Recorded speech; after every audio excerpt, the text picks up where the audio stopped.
Now let's record the next transaction. So this transaction is related to a bank transaction.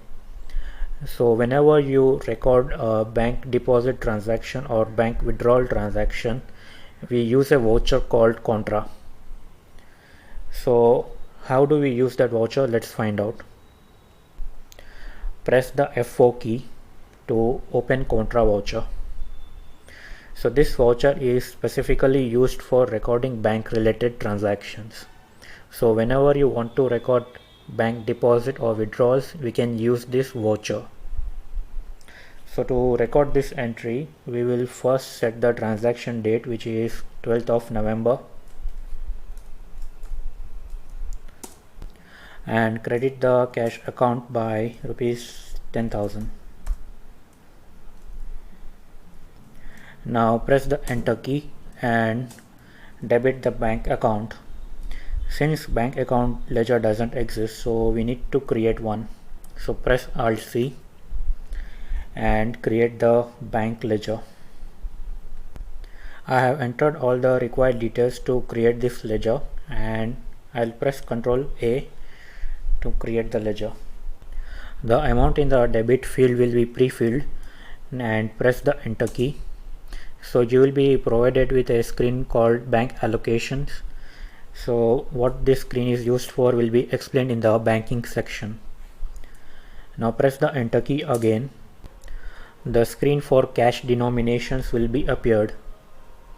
So here you need to provide the information regarding the denomination which you have deposited. So suppose if I have deposited 10 notes of rupees 500 and 50 notes of rupees 100. So I can enter that information over here and save those details by pressing Ctrl A, and further save the bank allocation screen by pressing Ctrl A, and save the entry as well. So this is how you record bank payments using contra voucher. You can record the same entry using the payment voucher. So press the F5 key. Over here press the F12 key and enable the option use payment receipt as contra voucher to yes to record bank related entries,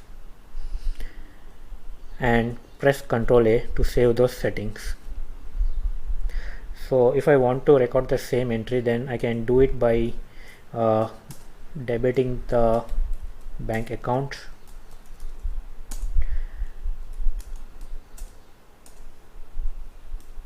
and crediting the cash account. So it is a common practice to record bank payments and bank withdrawals using the payment and receipt vouchers respectively. Now let's proceed to record the next transaction. It is a purchase returns transaction. So let's see how do we record this in Tally. To record purchase returns and sales returns in Tally, we need to enable few options in Tally. To do so, press the F11 key and change the option use debit and credit notes to yes, and press Ctrl A to save those settings. Now to record purchase returns, press Ctrl F9. So this will open the debit note voucher. Enter the voucher entry date, which is 15th of December, and press enter. In the field original invoice number, enter the invoice number of the purchase against which you are returning the goods.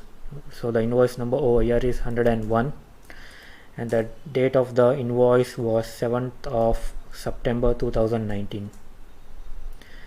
Now debit the supplier's account by rupees 1000.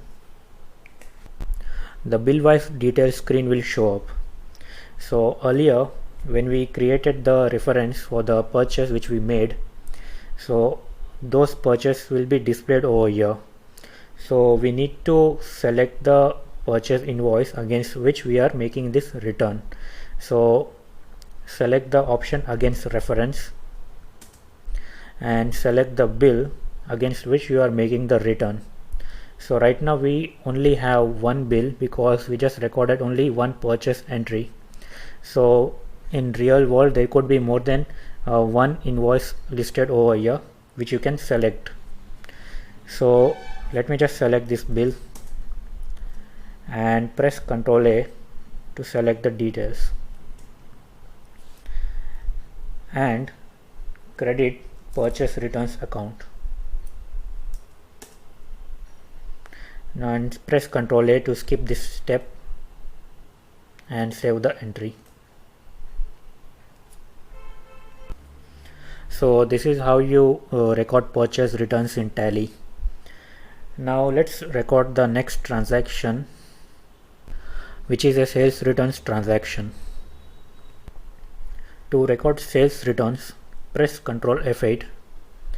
The screen for credit note voucher will appear. Change the date of the voucher entry date, which is 18th of January 2020.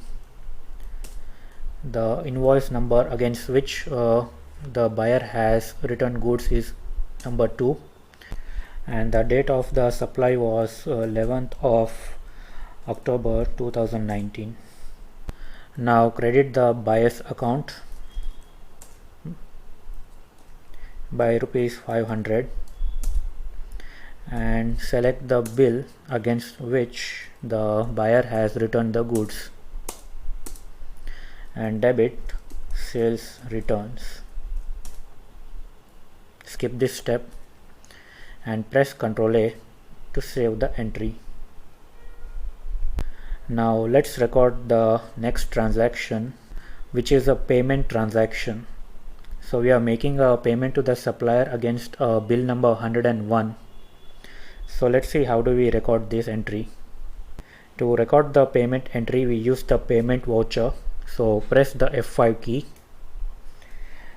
Change the date of the voucher entry, which is 12th of February 2020, and debit the supplier's account by rupees 2000.